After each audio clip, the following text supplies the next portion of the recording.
Assalamualaikum warahmatullahi wabarakatuh. Innal hamdalillah nahmaduhu wa nasta'inuhu wa nastaghfiruh wa na'udzu billahi min syururi anfusina wa min sayyiati a'malina. May yahdihillahu fala mudhillalah wa may yudlil fala hadiyalah. Ashhadu an la ilaha illallah wa ashhadu anna Muhammadan abduhu wa rasuluh la nabiyya ba'dah. Allahumma salli wa sallim ala nabiyyina Muhammad sallallahu alaihi wasallam wa ala alihi wa sahbihi wa man sara ala nahjihi ila yaumiddin, amma ba'd. Baik ikhwah, kita lanjutkan kajian kitab Fiqhu Bulughil Maram. Pendalaman kitab Bulughul Maram versi mazhab Imam Syafi'i. Bismillahirrahmanirrahim. Kita sudah sampai apa ya? Hadis ke 660. Ini. Bentar. Ad-daf'u min Muzdalifata ba'da muntasifil lail. Bertolak dari Muzdalifah setelah tengah malam. Kita tahu kegiatan di Muzdalifah itu ba'da Arafah. Setelah kita wukuf tanggal 9, kan malamnya ke Muzdalifah. Ya. Besoknya tanggal 10 itu ada 4 kegiatan. Pertama, lempar Romyul Aqobah ya. Melempar Aqobah, satu doang ya. Tanggal 11, 12, 13 baru 3. Tanggal 10-nya itu cuma satu, yaitu Aqobah, melempar Jamratul Aqobah. Kemudian tawaful ifadah, tawaf ifadah. Terus apa lagi? Menyembelih. Sama ini tahallul, ya kan? Jadi yang paling sibuk itu tanggal 10 ya. Melempar Jamratul Aqobah, tawaf ifadah, kalau bisa pas duha ya, sebelum duhur, karena itu dilakukan oleh Rasulullah. Kemudian menyembelih ya. Tapi kalau kita dam ya, kita kena tamattu. Sebenarnya sunnahnya menyembelih. Jadi untuk mereka yang tamattu mestinya 2, satu untuk dam karena tamattu. Yang tidak kena dam itu haji ifrad. Kalau ifrad nggak kena. Tamattu kena, kita bayar, terus kita kan belum sunnah menyembelih tanggal 10 kan. Kalau kita di rumah kan ini kurban. Ya kan? Nah, untuk orang yang haji juga sunnah kurban. Nah, itu tanggal 10 itu. Sunnahnya. 3 tuh. Yang terakhir tahallul. Nah, kita sudah resmi haji.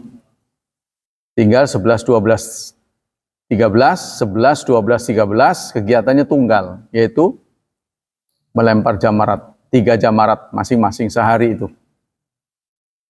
Jamratul Aqobah, Wusta, sampai satu lagi apa?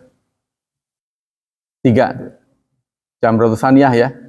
Jamratul Ula, Jamratul Tsaniyah. Itu sekarang sudah direndeng berupa gedung-gedung tinggi. Kesono, 3. Jadi setiap hari itu tanggal 11, 12, 13. Bagi yang terikat jadwal, tanggal 12 boleh ulang. Namanya nafar awal. Nah, kita akan menyampaikan tentang momen setelah Arafah. Di Arafah, sunnahnya itu setelah kita wukuf dari ba'da zuhur sampai maghrib. Sunnahnya itu. Tapi walaupun sekejap, kita melintas saja, yang penting merenahi ya. Merenahi nginjek Arafah, itu sudah dianggap wukuf. Sehingga untuk mereka-mereka yang sakit, itu dihadirkan. Hadir di Arafah, walaupun di atas ambulan. Nah, bagi mereka yang haji, kebetulan sakit tanggal 9 itu dibawa pakai ambulan, merenahin aja lewat. Tapi untuk yang tidak berhalangan, ya wukuf. Wukuf itu menang, hadir dari zuhur sampai maghrib. Tapi sekarang menjadi persoalan menghadirkan orang tanggal 8, tarwiyah. Karena jadwalnya itu tidak tercover. Jadi untuk bisa ngunjal orang di Mina tanggal 8, itu ada tambahan biaya oleh sementara orang ya. Saya dengar Alinaya juga tanggal 9. Tidak, iya, tanggal 8 tidak di cover. Jadi bagi mereka yang mau nyunah tanggal 8, ada tambahan. Jadi kalau tidak di kolektif gitu ya, tidak kolektif di ransum itu kayaknya kita kesulitan. Takutnya nyasar kan, soalnya ini kemahnya kembar gitu. Putih semua, terus nggak semua bisa memahami angka. Nggak semua kita memahami angka. Kebanyakan jamaah haji Indonesia berangkatnya udah uzur. Sudah usia-usia di atas 40. Kalau negara-negara lain enak aja, yang remaja kan, anunya juga masih, penglihatannya masih jauh. Kita, wong deket aja pakai kacamata, apalagi jauh. Contohnya itu. Dan tenaganya juga udah berkurang. Dan itulah beberapa hal yang dihadapi oleh kita. Nah, kita kembali pada hadis ini. Diriwayatkan dari Ibnu Abbas, qala ba'atsani Rasulullah fi thiqali. Rasulullah mengutus aku untuk membawa barang-barang bawaan musafir. Kalau dulu kan kita sudah ada maktab. Ya, kemudian juga kita bawa tentengan. Bagaimana acara haji di zaman dulu? Yang masih serba manual. Itu tahun 1984. Di Arafah itu buang air masih bikin sendiri.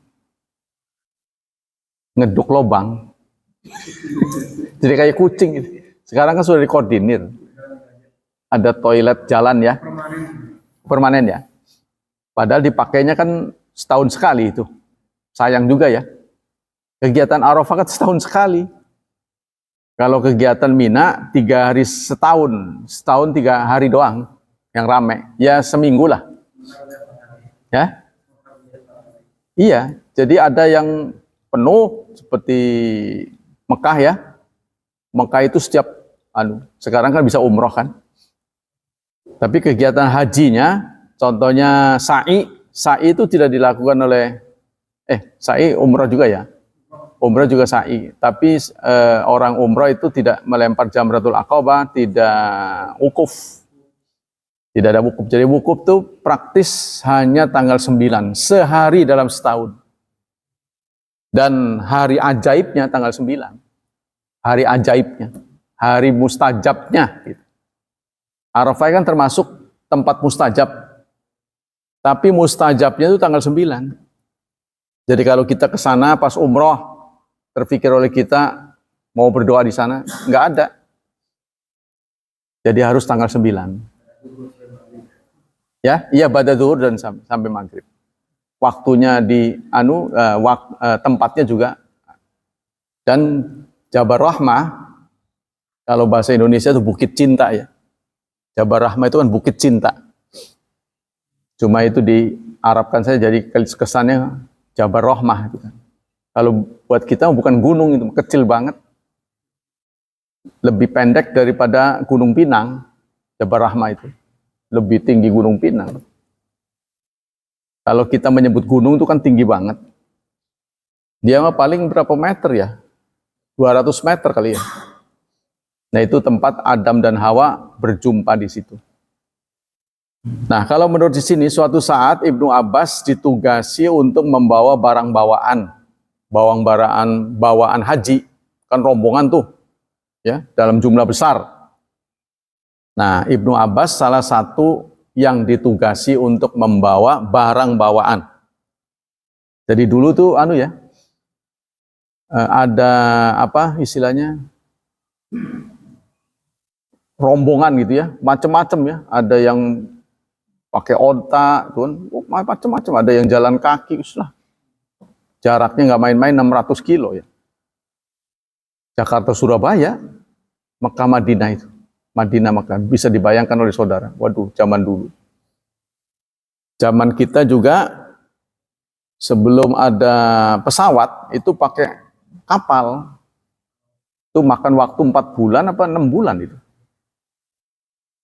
Maka perjalanan haji tempo dulu itu diabadikan juga dalam sebuah cerita yang ditulis, novel yang ditulis oleh Buya Hamka di bawah naungan Ka'bah.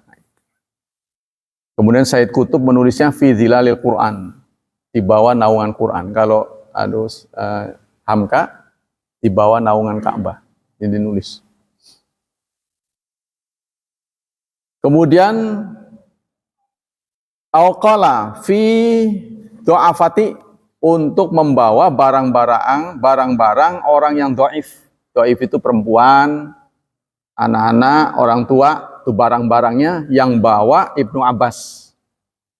Ya pakai pakai onta. Min jam'in bilaili, dan tiba di jamak. Jamak ini artinya Musdalifah, waktu malam. Hadis muttafaqun alaih. Apa kesimpulan hadis ini? Ya jusud daf'u min Musdalifah qabla al-fajri min yaumin nahar. Boleh kita pergi dari Musdalifah sebelum fajar. Kan kita ada di Musdalifah sampai pagi. Konon beberapa tahun yang lalu terjadi lagi tuh. Nah, menurut hadis ini boleh dari Musdalifah ke Mina bukan pagi, sunahnya pagi. Ya. Ini tengah malam. Jadi dari Arafah ke Musdalifah, mampir dulu situ ya, mabit namanya. Nanti setelah tengah malam pergi ke Mina. Ya. Sekarang begitu ya? Ya itu karena menghindari itu. Ya. Jadi Anda bisa bayangkan geraknya bus itu tidak bisa melebihi orang lari. Sama orang jalannya kalah. Bayangin kita di bus tapi begitu. Kan kesel juga. Ya mendingnya mah ada AC-nya doang. Tapi dibanding orang jalan lebih cepat orang jalan. Ya sampai sebegitu padatnya. Itu yang pertama. Tapi di sini kata Ibnu Abbas, saya termasuk orang qaddaman nabiyya lailatal Musdalifah, menjumpai Nabi di malam Musdalifah fi do'afati ahli, untuk membawa barang-barang orang-orang yang lemah. Ya, perempuan, anak-anak dan orang tua ini berangkatkan semua tuh. Saking gembiranya ya, sudah menguasai Mekah. Mekah yang selama ini ditinggalkan orang mereka, kan kangen itu. Kan sama dengan mudik ini. Kan mereka kan diusir kan. Waduh, kangen pengen ngelihat Mekah ini. Ya, setelah 10 tahun tuh ditinggalkan. Kangen kan? Musuh-musuhnya sudah nyerah. Nah, Nabi bersama sahabatnya menyambut dengan gembira. Sebab itulah detik-detik terakhir bersama sahabat. Nah, tidak lama, 3 bulan setelah beliau haji, wafat. Ya kan, bulan haji kan bulan 12. Beliau meninggal di bulan 3. Jadi 3. Pulang lagi, nggak lama meninggal. Kenang-kenangan lah, itu disebut haji wada'. Kita lanjutkan. Inna mabital hajj bi Musdalifah wajibun lailatul nahar. Mabitnya haji di Musdalifah wajib di malam nahar. Di malam 10. Ya. Wa man tarakahu, barang siapa yang tidak mengerjakannya, lazimahu damun, maka wajib dam. Bukan rukun tapi wajib. Dalam semua hal selain haji, rukun dan wajib itu sama. Tapi di masalah haji, rukun itu tidak sah kalau ditinggalkan, tapi kalau wajib itu sah, cuman plus denda. Kalau rukun nggak bisa, harus dilakukan. Maka kita harus bisa membedakan mana rukun, ya, mana wajib. Jadi meskipun terkesan berjemaah, tapi sebenarnya haji itu sendiri-sendiri. Anda harus ingat, sendiri-sendiri. Jadi haji itu walaupun terkesan berjemaah, tapi sendiri-sendiri. Sama dengan kita puasa, kan terkesannya berjemaah, tapi kan kita sendiri-sendiri sebenarnya. Sahur sendiri kan, walaupun dengan istri kan kita harus memastikan kita nggak makan ketika subuh tiba. Ya, begitu juga kita berbuka maghrib, nah, waktunya aja bareng. Begitu juga haji, jadi jangan ikut orang. Kita tawaf, rasanya belum 7 ini, orang-orang bilang 7, ya udah kita tambah 1 aja mumpung di sana. Ya, daripada kita penasaran sampai tiba di tanah air kayaknya kepikiran gitu kan. Jadi kalau Anda ragu, tambah ini mumpung di sana. Jadi teman-teman nanti ninggal, biarin aja itu soal rukun soalnya. Ya, Anda bisa kembali lagi belum tentu loh. Iya gitu ya. Itu harus, jarang ada KBH yang mengingatkan ini. Haji itu adalah sendiri-sendiri sebenarnya. Cuma waktunya aja berbarengan. Dan jangan mengandalkan pendapat banyak orang. Karena waktu tawaf aja, saya rasa baru 6, orang bilang 7 gitu. Sudah 7 gitu. Saking nggak maunya orang. Jadi ini bukan masalah makanan minuman ya, masalah sah atau tidak sah gitu. Jadi kalau kita nggak yakin, ya kita sendiri aja, udah tinggalkan saya, atau kamu nongkrong di situ lihat saya. Jadi kita jangan ngandelin loh orang rame-rame itu, karena kadang-kadang kita terpisah dengan orang yang udah duluan. Yang nanya sama kita, yang jawab rombongan lain tuh. Udah pas, bukan rombongan kita itu yang jawab begitu. Dia mengira yang nanya ini member dia. Itu ya, jadi kita harus begitu. Harus dijamin keabsahannya. Nah itulah, mungkin tapi ya sekarang jauh lebih baik. Mungkin ada ya kekurangan-kekurangan itu semakin diperhatikan dan dipenuhi. Nah, kita boleh berdasarkan hadis ini di malam 10, tapi sekali lagi sekarang kita nggak bisa sendiri-sendiri. Kita harus izin ya pada ketua rombongan, takutnya nyasar itu. Petugas-petugas haji kita. Anda akan membayangkan petugas-petugas dari Kementerian Agama. Itu jangan terlalu diharap. Mereka hanya bekerja kalau ada syuting. Di-shoot sama TV itu baru. Tapi permasalahan begitu banyak. Orang yang nyasar, orang tua yang nggak bisa berbahasa Indonesia, wah nggak keurus itu. Terlalu banyak. Jadi hati-hatilah. Yang ketiga, innal mabita fil muzdalifah hatta madanis filail yamda waktu minhu. Nah, jadi kita pergi dari Muzdalifah itu harus sudah tengah malam. Sudah tengah malam. Jadi tengah malam sekitar jam 1-an ya. Nah, baru boleh. Wa yata'akadu dzalika linisa, dan muakkad, hukumnya menjadi kuat untuk mereka-mereka yang lemah, untuk perempuan ya, menghindari desakan, wasibyan, dan anak-anak, wa ashabul hawaij, dan yang punya kepentingan. Ya, persoalannya memang seabrek lah. Karena ada kebutuhan biologis juga ya. Ngantri untuk buang air tuh sampai panjang. Bagi yang nggak tahanan kan susah, kebelet. Ya, jadi kita harus mengendalikan diri kita. Kalau Anda tipe yang buang airnya lama, ya harus mengambil waktu lebih cepat. Jangan nunggu banyak orang. Orang jam 3, Anda jam 1, lega kan? Ya, sebab 2 jam sebelum subuh toilet sudah ngantri itu. Kalau kita di rumah kan nyaman, ya 5 menit sebelumnya nggak ada orang. Itu ngantri panjang, terus tempat yang dipakai terbatas. nggak sebanding dengan jamaah haji. Nah ini kita harus antisipasi. Begitu juga makan, pembagian, ransum. Pokoknya 90% kegiatan haji itu ngantri. Harus tahan-tahan aja, sehingga dibutuhkan kesabaran, jangan emosi ya. Wa yajuzu daf'u bi musafina ila mina ba'da muntasifil lail wa qabla fajr. Begitu juga boleh kita pergi dari Musdalifah menuju Mina ya, setelah tengah malam sebelum fajar. Boleh. Ya sunahnya sih dekat fajar, sunahnya. Tapi ini masalah evakuasi ini tidak mudah. Kalau ada yang nunjukin jalannya sih boleh ya. Nah, tapi rata-rata orang kan aleman. Walaupun dekat juga nggak mau jalan. Contohnya dari sini ke, katakanlah kalau jaraknya dari sini ke lampu merah Sonono. Kan 2 kiloan tuh. Apa ya mau orang jalan?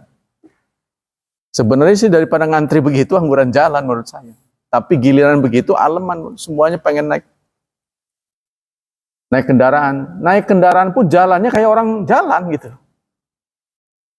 Naik kendaraan. Cuma persoalannya orang nggak mau jalan tuh takut nyasar itu. Itu aja. Kalau kita tahu arah, udah jalan aja. Banyak orang yang mengambil jalan. Liarmu jamratul aqabah qabla zahmatin nas, supaya kita terhindar dari keramaian, ya, macet. 5 rawat Aisyah radhiyallahu anha qalat istadzanat sauda Rasulullah laital Musdalifah tadfa'u qablahu fa'adzina laha. Ini pernah terjadi pada istri Rasulullah yang namanya Saudah. Saudah istri Rasulullah minta izin kepada beliau ya agar dibolehkan melempar jamratul aqabah sebelum subuh. Jadi berangkat dari Musdalifahnya setelah tengah malam, ya, menghindari desakan orang.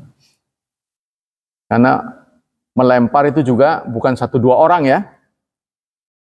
Melempar juga jadi masalah, saudara. Karena posisi orang ini kan nggak teratur lah.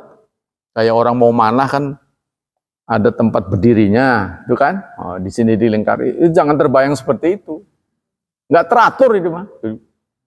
Kalau kita nggak ngatur posisi kepala bisa kena di depan salah, di belakang salah tuh. Di depan kita bisa kena sing gitu.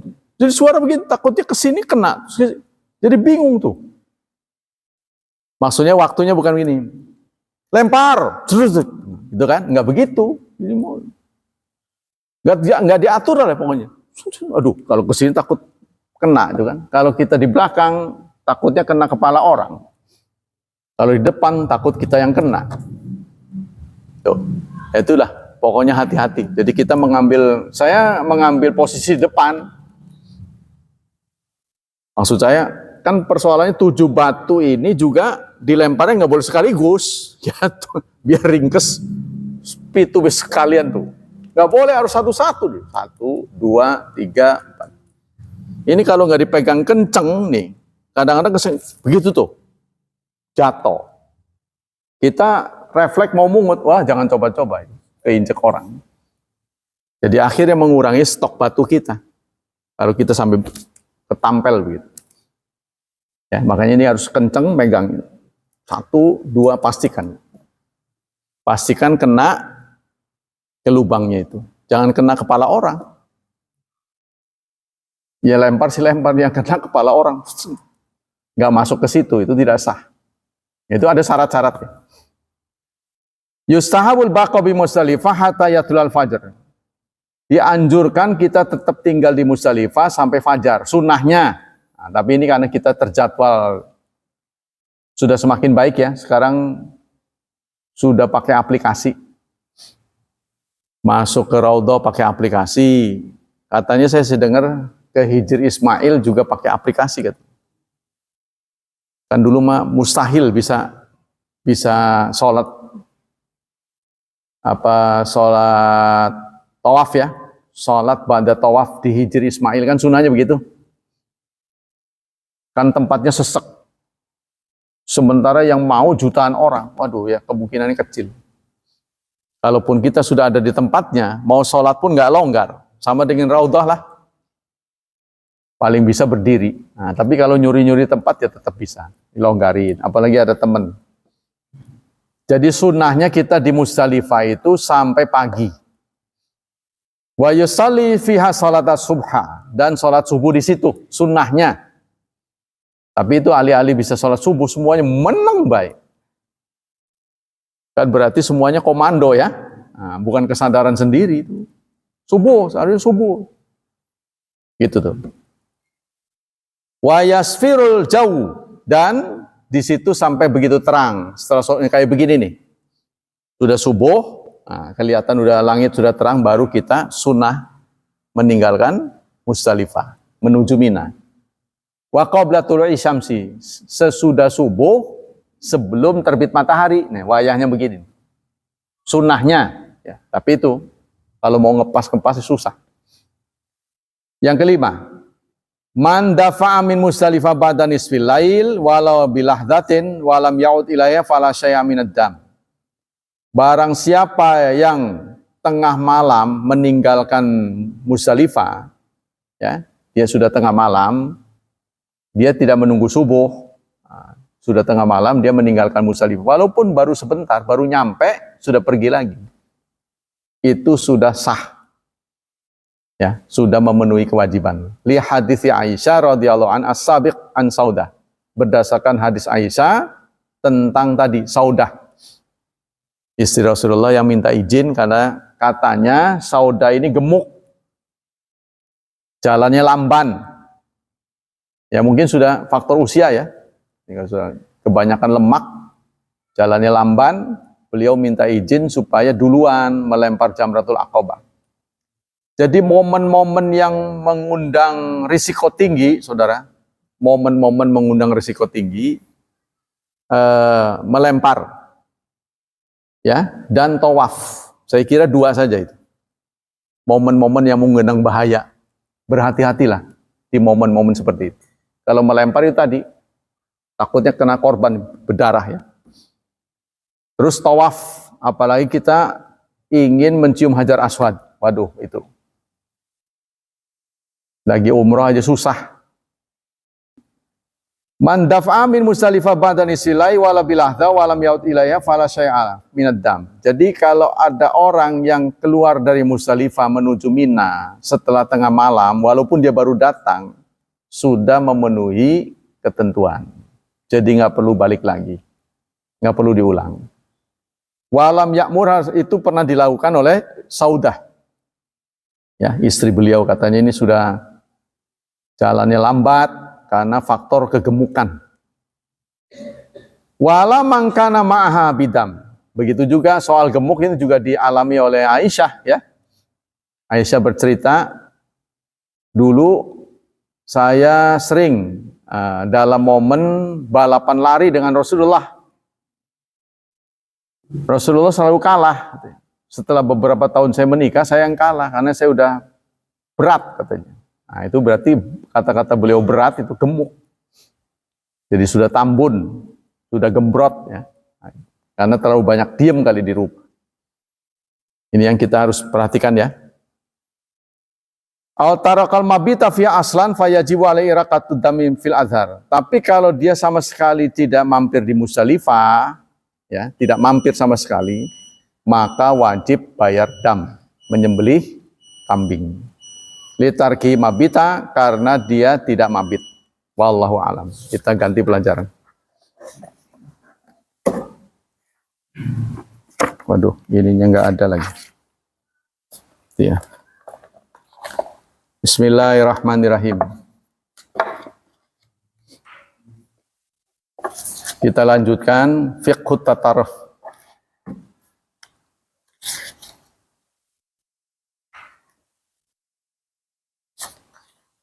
Nah, baik. Ini adalah kisah apa yang sudah terjadi ya, pengalaman orang bertobat. Yaitu mengenai serangan bom Bali. Serangan bom Bali yang menewaskan lebih dari 200 orang dan melukai ratusan lainnya dirancang untuk menimbulkan dampak yang besar. Tidak hanya Indonesia, tetapi juga di panggung internasional. Jadi ini bukan fitnah ya, ini tulisan dari versi polisi. Ini pengarangnya polisi. Di panggung internasional Al-Qaeda yang saat itu berada di puncak kekuasaannya sebagai jaringan teror global. Melihat kawasan Asia Tenggara, khususnya Indonesia, sebagai medan penting untuk memperluas pengaruh dan pesan mereka.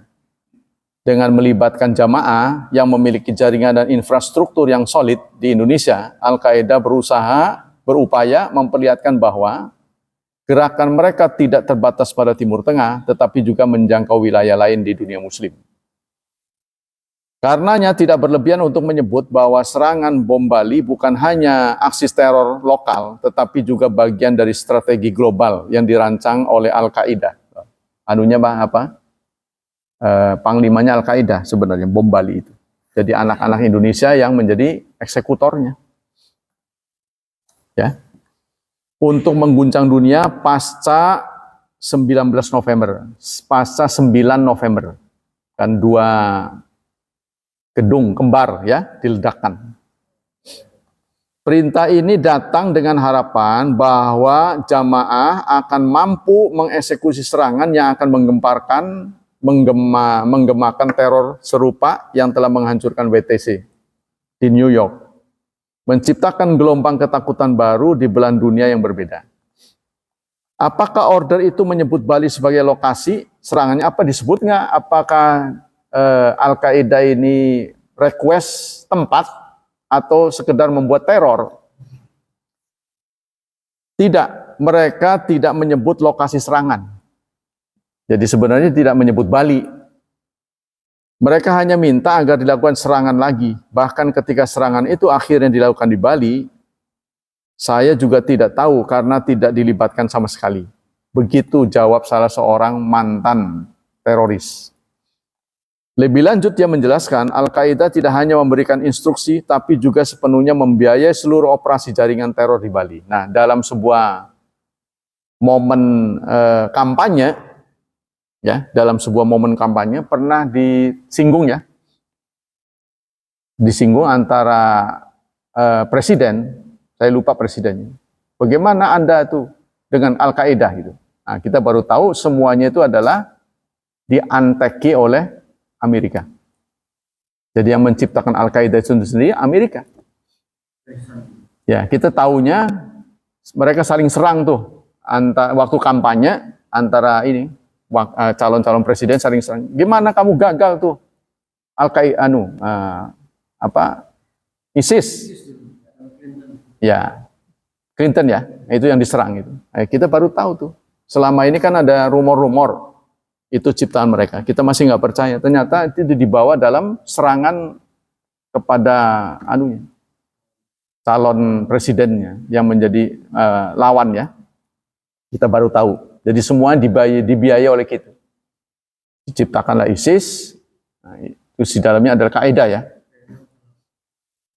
Lebih lanjut dia menjelaskan Al-Qaeda tidak hanya memberikan instruksi tapi juga sepenuhnya membiayai seluruh operasi serangan teror di Bali. Pembiayaan ini mencakup segala kebutuhan logistik dari pengadaan bahan peledak hingga dukungan operasional di lapangan. Jadi biaya untuk menciptakan bahan peledak itu kan beli, ya kan? Nah mahal bahannya itu. Usai serangan di Bali terjadi sedikit perdebatan di internal, terutama terkait pembenaran serangan itu secara syar'i. Ustadz Para menyebut kala itu sejumlah oknum di tubuh jamaah yang terlibat akan mendukung serangan teror ini menggunakan ayat Al-Quran untuk meyakinkan bahwa apa yang mereka lakukan sudah sesuai dengan perintah Allah. Jadi yang melakukan serangan itu juga membuat pembenaran dengan ayat. Ayatnya itu surat 16 ayat 126. Bunyinya begini. Wa in aqabtum fa'aqibu bimithli ma uqibtum bih wala in sabartum lahuwa khairul lissabirin. Jika mereka menyiksamu, mereka buat onar, maka balas keonaran mereka dengan yang sepadan. Tapi ayat selanjutnya nggak dilanjutin mereka. Namun jika kalian sabar, maka sabar itu lebih baik untuk kalian. Ini nggak dilanjutin. Ya, jadi mereka melakukan pembenaran dengan ayat ini, kita boleh membalas karena kita sudah disakiti. Yang disakiti apanya? Yaitu terjadi di mana tuh? Gara-gara Afghanistan ya. Jadi umat Islam tuh teraniaya. Nah, kita merasa satu tubuh kan? Kita merasa satu tubuh. Jadi kalau di sana disakiti ya kita balas. Nah, itu pembenaran yang mereka lakukan. Selain ayat, ada pula kitab yang menjadi semacam panduan doktrin bagi banyak anggota, terutama termasuk Mukhlas. Nah, ini aktor bom Bali ya, yang dihukum mati ya, Mukhlas ya. Ada 3. 1 dari Banten, Imam Samudra. Imam Samudra itu sekelas dengan Ustadz Hafidin dan Ustadz Fatullah. Anda tahu nggak? Sekelas itu. Cuma berbeda kompas. Dalam perjalanan hidup, itu satu. Makanya sama galaknya kan. Masih ada sisa-sisa. Sudah warnanya sudah berbeda, tapi sama-sama galak. Cuma beliau memang cerdas kan. Salah satu tokoh utama di balik serangan bom Bali, kitab tersebut berjudul Al-Jami' fi Talabil Ilmi Syarif. Dalam lingkaran jamaah, kitab ini tidak hanya dibaca, tetapi juga menjadi semacam manual ideologis yang menjustifikasi tindakan kekerasan. Kitab ini berperan cukup besar dalam membangkitkan sikap at-tataruf, sikap ekstremis. Tambah Ustadz. At-tataruf dalam istilah bahasa Arab yang berarti ekstremisme atau radikalisme, istilah ini sering digunakan untuk menggambarkan sikap atau tindakan yang berada di luar batas moderasi. Nah itu, kita kan sudah belajar sejak kemarin ya. Jadi kenapa timbul sikap radikal itu berasal dari perbedaan, saudara. Jadi berasal dari perbedaan. Kenapa orang terjadi perbedaan? Sumbernya akal. Karena ada akal, orang berbeda, itu kan. Jadi kalau nggak ada akal, ya orang jadi gila. orang gila kan sama senyumnya. Jarang ada yang berantem. Jadi Anda harus pahami, perbedaan itu anugerah Allah. Kita pakai untuk toleransi. Ya kan? Ketika kita melihat orang berbeda, kita senep, enek. Apalagi perbedaan itu tidak bisa dibenarkan sama dia. Benar nggak? Itu Anda harus pahami tahapan-tahapannya. Jadi ada akal, maka terjadi perbedaan. Ada perbedaan, timbul senep, jengkel, gondok. Nah, maka itulah dia eksekusi dengan kekerasan. Nah inilah yang tidak boleh. Makanya kita harus ada batas. Ada batas. Jadi jangan merembet-merembet terlalu dalam. Kita harus tahu dulu mana yang benar, mana yang salah. Dah gitu. Tapi kita harus tahu di Indonesia ini nggak bisa dipraktekkan semuanya. Jangan setengah-setengah gitu kan, melihat dalam bentuk tataruf yang sering kali menolak kompromi, tuh gara-garanya tuh menolak kompromi. Dan cenderung memaksakan keyakinan. Jadi menurut dia berbeda dengan orang lain. Menurut dia, pendapat dia yang benar. Menurut orang sana yang berbeda dengan Anda, dia yang benar. Jadi kan apa? Penyelesaiannya berantem. Kan? Nah, kalau dalam bentuk banyak berantem itu, ya itu teror. Teror. Sebenarnya teror itu pengecut sebenarnya. Kalau perang itu benar, ayo kita mulai perang. Terbuka. Kalau dia kan orang lagi nggak sadar, melakukan eksekusi. Ya. Mukhlas seringkali mengutip dan merujuk ajaran-ajaran dari kitab ini untuk membenarkan aksi teror yang mereka lakukan. Jadi, terserah Anda ya melihat uraian saya ini, ada yang menganggap positif, tapi ada yang negatif. Tapi menurut saya, kalau ini disampaikan pada anak muda, bagus sekali. Ini kan pengalaman orang yang tobat. Ya. Jadi mereka sudah ngalamin begitu. Kalau Anda terjebak pikiran seperti itu, hentikan. Sebab nggak ada ujungnya. Anda akan menjadi pecundang. Kalaupun menang diketawain orang. Contohnya termasuk bom Bali. Pemikiran terhadap meledakkan bom Bali itu berasal dari kejadian di Poso. Orang-orang yang bergerak menumpas umat Islam, melawan umat Islam di Poso, itu menangnya, ya, base camp-nya ada di Bali. Nah, mereka kalau kurang diunjal dari sana. Maka berinisiasi teman kita ini, ngapain kita harus ke sono? Ini aja di bom sini. Kan sebenarnya curang gitu kan? Itu sama artinya belum waktu tanding udah ditonjok duluan, lagi tidur. Iya. Contohnya besok mau tanding tinju jam sekian sebelum dia bertanding dipukul dulu. Kan sama dengan begitu, itu curang. Jadi apa, mencuri start ya? Mencuri start.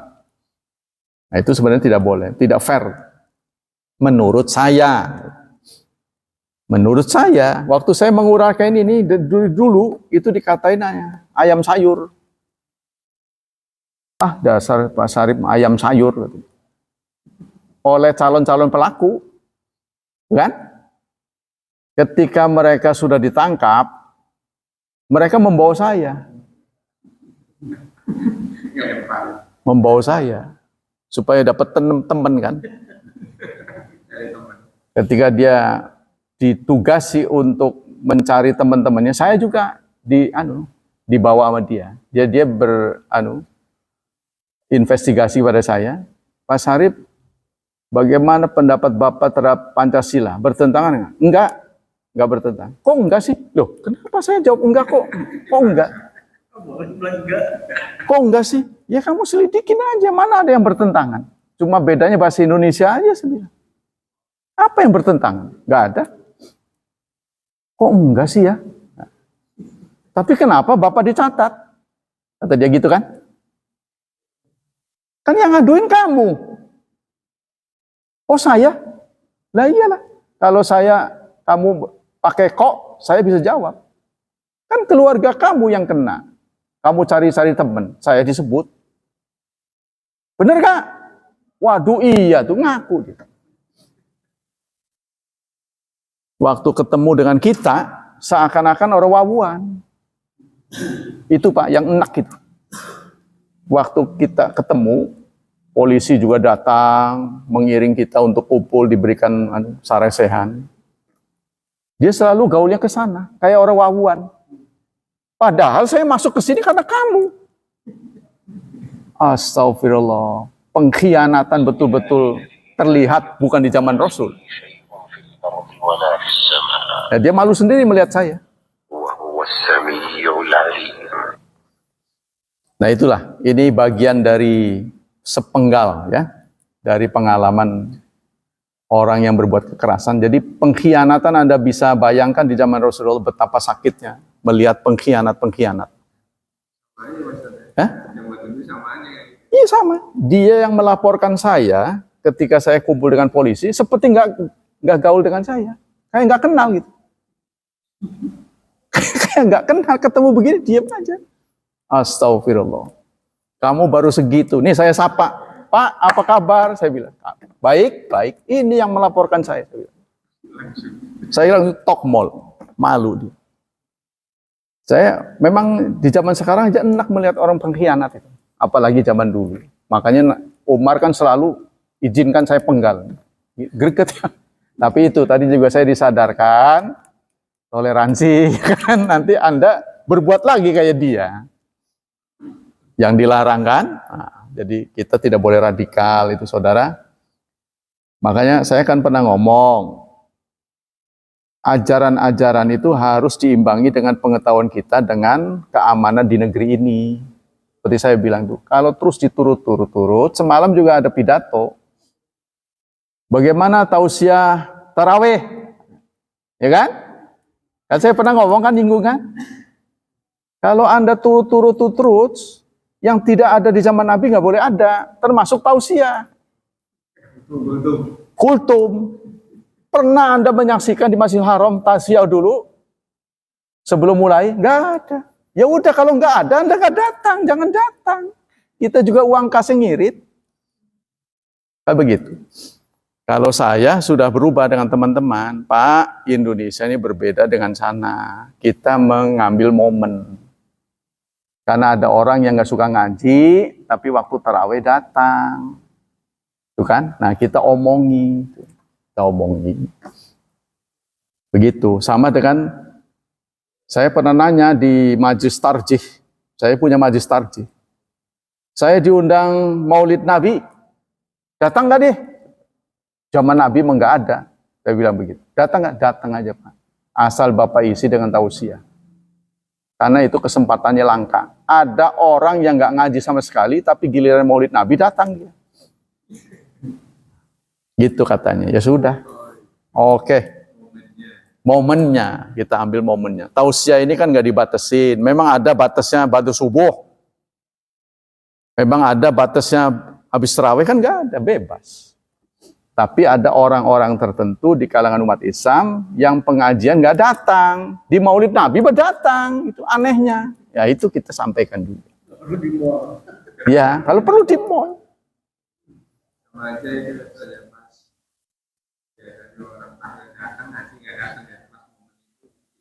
Iya, diisi itu. Makanya Anda kalau mau nurutin terus, ini mengarahnya kepada aksi radikal gitu loh.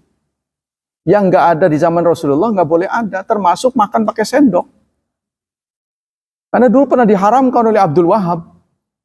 Pernah diharamkan. Kan tidak pernah dilakukan oleh Rasulullah. Belakangan baru dipikir, itu kan bukan ibadah.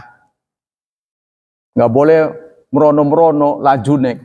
Nanti naik motor ya sama. Kan ini terowongan Mina juga dipersoalkan. Zaman Rasulullah nggak ada, itu ibadah. Nah sekarang ke Masjidil Haram harus pakai ihram, gimana hukumnya? Pakai aplikasi bid'ah, ya kan? Termasuk pakai kacamata. Mana pernah ada hadis Rasulullah pakai kacamata? Tuh, nah, jangan merembet-merembet ke situ, ya. Jadi harus ada bidang-bidang. Kita harus berpikir secara jujur. Sama dengan Anda ini, sholat di zaman Rasul kan ngelihat matahari. Anda kok ngelihat jadwal? Enak aja. Nyaman aja, tet, azan. Berarti seakan-akan dia yang nyuruh kan? Bener gak? Mau azan belum bunyi. Allahu Akbar, berarti dia yang nyuruh. Mana ada zaman Rasulullah. Jadi Anda berpikir jadi kanak-kanakan nantinya. Nah, kita sudah habis ya. Demikianlah hadirin. Tapi ini sekali lagi boleh jadi salah pendapat saya juga. Karena bukan wahyu ya. Kita sama-sama membuka diri, toleransi. Jadi tidak semua yang di zaman Rasulullah bisa kita jalankan. Kalau kita niat menjalankan harus ada yang kumulatif. Kesepakatan umum. Nah, yang tidak ada kesepakatan umum jangan Anda lakukan.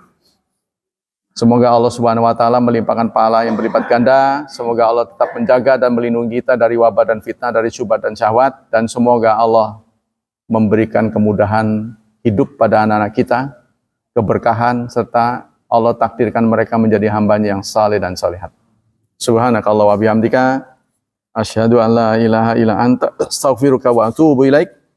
Wassalamualaikum warahmatullahi wabarakatuh.